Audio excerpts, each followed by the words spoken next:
Hello, thank you for being here with me today. My name is Karla Kelley. I'm an 8th grade teacher at Plaza Park, and I'm here to deliver your 7-8 ELA lesson today. We're going to start with an image. As you can see, there is a painting and an artist's palette. And I'm wondering if you've ever heard the phrase, a picture is worth 1,000 words. The way that an artist creates thousands of words in their image is with their palette, putting a myriad of colors so that they can layer, create new color, add texture. Writers have a similar tool known as diction. So today we're going to talk about the impact of diction on tone. Our learning target today is I can analyze how the tone of a text is affected by specific word choice. Anytime we're doing a lesson, it's important to kind of activate our background knowledge. So we'll start with a few definitions and examples so that we can really understand what we're going to be looking at today. You've probably heard of tone before. It's an author's attitude to a subject, a character, an audience, or an idea. It can be positive, negative, sometimes it's neutral. Tone is very personal. It's based on our experiences. It's based on context. It can be conveyed through an author's choice of diction or word choice, imagery, details, figures of speech, and their syntax, which can mean sentence structure or the organization of their words. So let's watch a quick video explaining tone and giving a few examples. At this point, if you have a piece of paper nearby, you may want to pull that out so that you can play along. She's going to give some examples in this video, and you can kind of guess what examples are in terms of the tone, because they have different tones to them. Like we talked about positive, negative, they can also get really specific, enthusiastic, angry, excited. So she'll give you a few examples to play with, and then you'll be able to select the correct answer.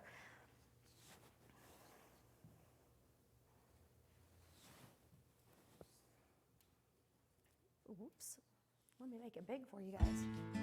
There we go.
created using Powtoon.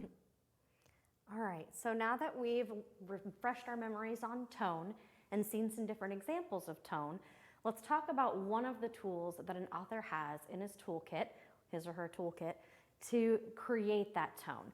Diction is word choice, and it's used to create a specific effect. When they're selecting the best word for the job, the writer must consider both the denotative and connotative meanings of a word. So words have a lot of different meanings, both definition and implication. Let's watch this video from Florida Virtual School about the difference between denotation and connotation. You know what these are, you just may not have heard them used using those terms exactly.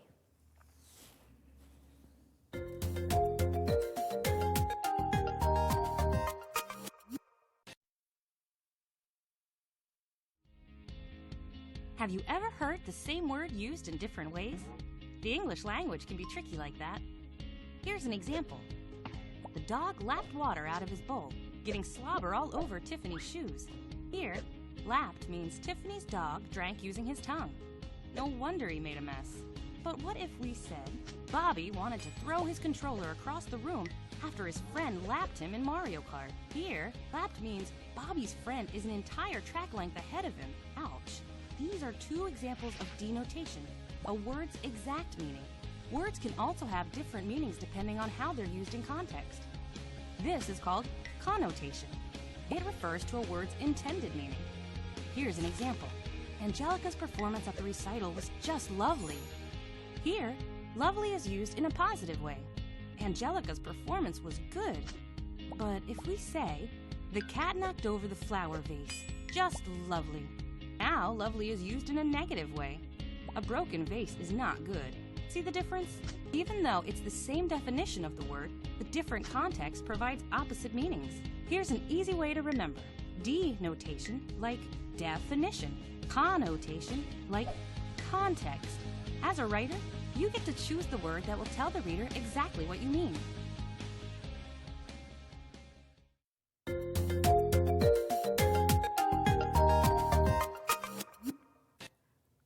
So now that we've kind of activated our understanding of denotation and connotation, let's do an example. One denotation for winning, so a dictionary definition for winning, is gaining victory in a contest or competition. So let's list other words with similar or the same denotation, such as conquering, successful, overcoming, triumphant, domineering, oppressive, tyrannical, vanquishing, or victorious. If you've got any other words to add to that list, feel free to do it now on your sheet of paper. And keeping in mind that words with tone have a positive or negative tone sometimes, or connotation. Sometimes they can be neutral, it's not as often, but they can be. We're gonna do a quick word sort of the words that we just listed for similar denotations of winning.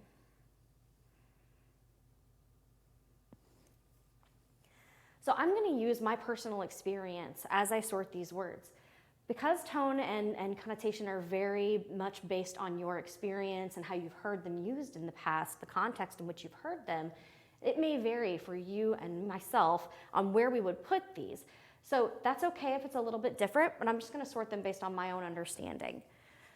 So conquering is a tough one for me right off the bat because I've heard it used in a number of ways. So even though it's not necessarily neutral, I'm gonna move it, or try to move it. Oh, I'm just making it big. Okay, I'm gonna move to the computer to move it. I'm gonna move it into the neutral category right now. Okay, and I'll come back to that in a minute. Successful is always positive to me. Anytime that I hear the word successful, I think that it's a positive thing.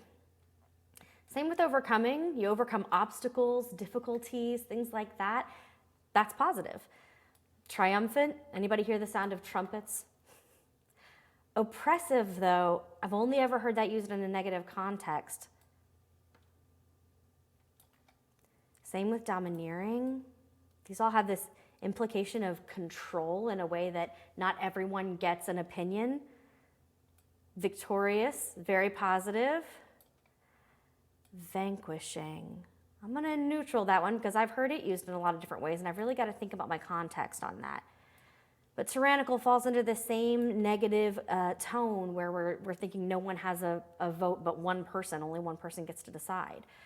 So when we look at conquering and vanquishing, our last two in this neutral box that we need to sort, I've heard of conquer, and when I think of it, I think of just total kind of destruction. So I'm going to move that into negative. You may have heard it used in different ways, and it might sort somewhere else for you, but for today's purposes, I'm going to put it there.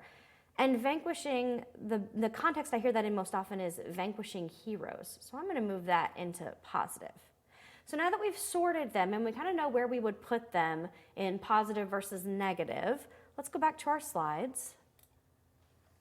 And let's look at that example and put it right into context and see what it looks like. So I've got conquering here in context for the first two lines of The New Colossus by Emma Lazarus. It's a poem. And I'm going to look at what tone is produced by the connotation of conquering in these two lines.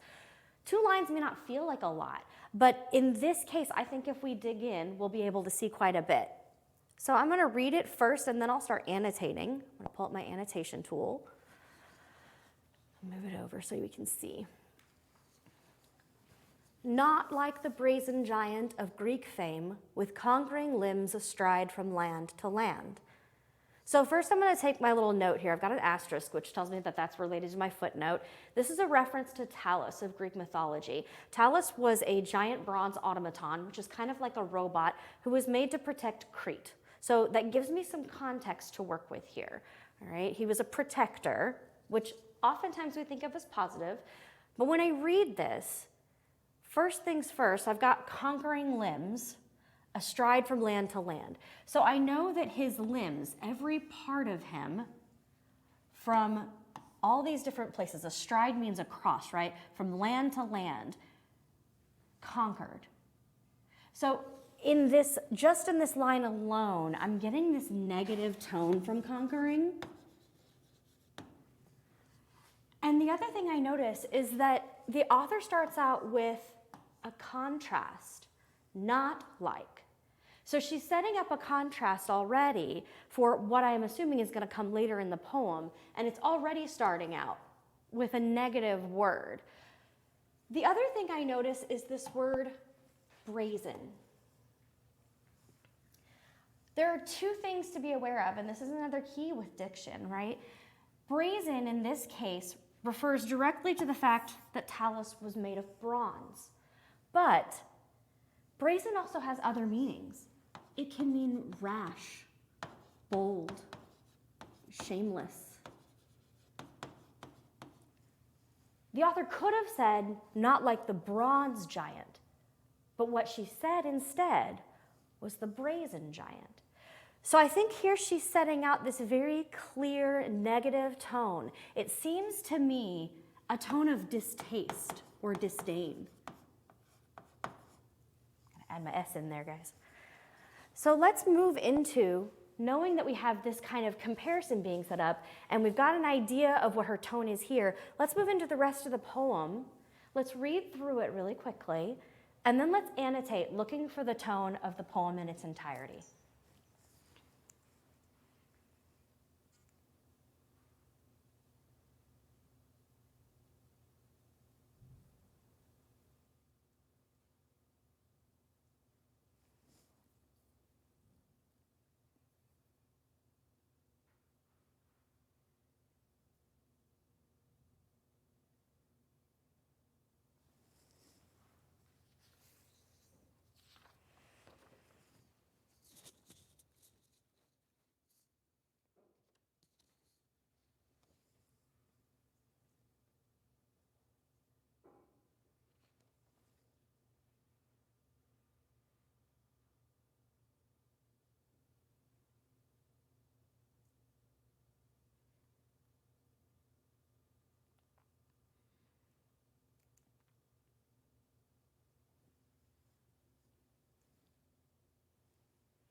So I'm going to pick up my annotation tool again.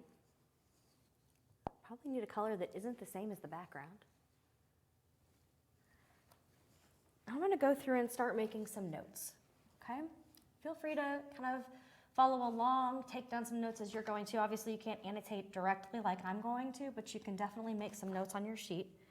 So I'm gonna remind myself here that we're starting with contrast, okay? And we've read these lines. We've gotten the negative sense. We've gotten the sense of distaste. Okay?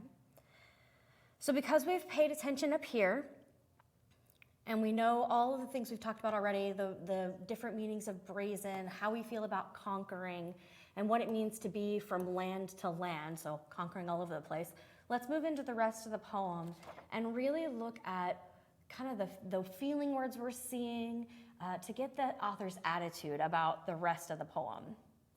So first she starts, once she gets done talking about somewhere else, she talks about here and here at our sea-washed sunset gates. So there's a sense here of ownership. And when we own something, we get this idea that maybe there's a feeling of pride, right? When you own something, you feel pride in it. If you're gonna say it belongs to you, you're owning it. So here shall stand a mighty woman with a torch, whose flame is the imprisoned lightning. So with mighty, we get this idea. Here we have strength in this woman, and woman again being a direct contrast to Talus, right? So she's contrasting that male conqueror with a mighty woman, a strong woman with a torch. And she says imprisoned lightning. So we get this idea of kind of a contained or constrained power. And her name, Mother of Exiles. So I'm gonna circle mother. I'm gonna circle it a couple of times. That's a really significant word. And relating it to exile, where we know those are people that are cast out, that's really important. So we get this idea of not just welcome for exiles, but when we talk about mother, there's this sense of love, someone loving, right? And that is gonna be a protector. So here's a comparison. We have a mother protector compared to this Greek conquering protector, but there's a definite contrast being set up. From her beak in hand glows worldwide welcome. So just like we said up here, this relates right directly to that welcoming concept. Her mild eyes command the air-bridged harbor that twin cities frame. She says, keep, ancient lands, your storied pomp. So I'm gonna mark this and pomp. I'm gonna give you a reminder that pomp is like this insistence for celebration, kind of like heightening up glory or honor. And she says, keep ancient lands. So ancient lands is a direct reference to Greece, okay? So it's a comment back to the beginning. You keep your storied pomp. You keep celebration over conquer, cries she with silent lips. So this idea here of mild eyes, silent lips. There's a softness in this strength that we're seeing. She's still mighty, but there's that loving, welcoming softness. Okay? Silent, quiet strength. So they're gonna keep that celebration and that honor and that conquering glory. But what she wants instead is give me the tired, the poor, the huddled masses yearning to breathe free. Have you recognized quite yet exactly who we're talking about? Because this is the plaque at the base of the Statue of Liberty.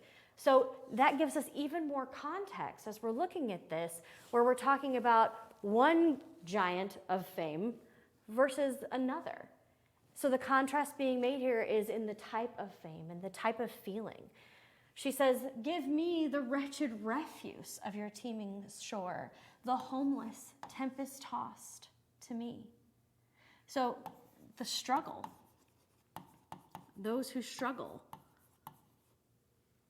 she's willing to take them in, to welcome them, right? I lift my lamp, and there's another indication of welcome beside the golden door. And when we think of the word gold, right, is there a literal golden door? No. We're talking about this beautiful, rich opportunity, right? Beautiful, rich opportunity. So as we're looking at this, we've pulled out all of these different words. We've pulled out some of the feelings. And as we're thinking about how the author perceives the Statue of Liberty, we've talked about pride. We've talked about love and welcome. And so when you think about the golden door, this opening, right, we understand then that the way, I'm going to change my color real quick, the way that our author feels about the Statue of Liberty and about America in particular is patriotic. There's patriotism here and pride in the way that America addresses others, as opposed to the way that perhaps others were addressed in ancient times, right? So we've played with kind of tone and looking specifically at figuring out tone using diction or word choice, right? So I'm going to clear my annotations. Okay. We're going to move forward now that we've done an example together, and I'm going to give you a challenge. You've seen how diction and word choice can be very, very impactful in a poem or story or any kind of writing, right? It is our artist's paintbrush in the sense of being a writer. So I'm going to give you a challenge. Write a poem or a short story or anything that appeals to you. And think of some overused words. I've given you 2 examples here, and I'll give you some examples of words that could replace them. But think of overused words that you could replace. You could write a whole poem about the word good or being good without ever using that word, right, to get your idea across. So for example, instead we might use fantastic, incredible, wonderful. For many, several, a plethora, abundant, okay? So think about an overused word, maybe something that's even a pet peeve of yours, and try to find some replacements. Think about their connotation. Where do they fall in positive or negative? And what do you want to get across to your reader? What attitude do you feel about your subject? What's your tone in your challenge, okay? Today's code word is going to be beach. I've had a great time. Thank you so much for joining me today. We miss you. Hope you're well.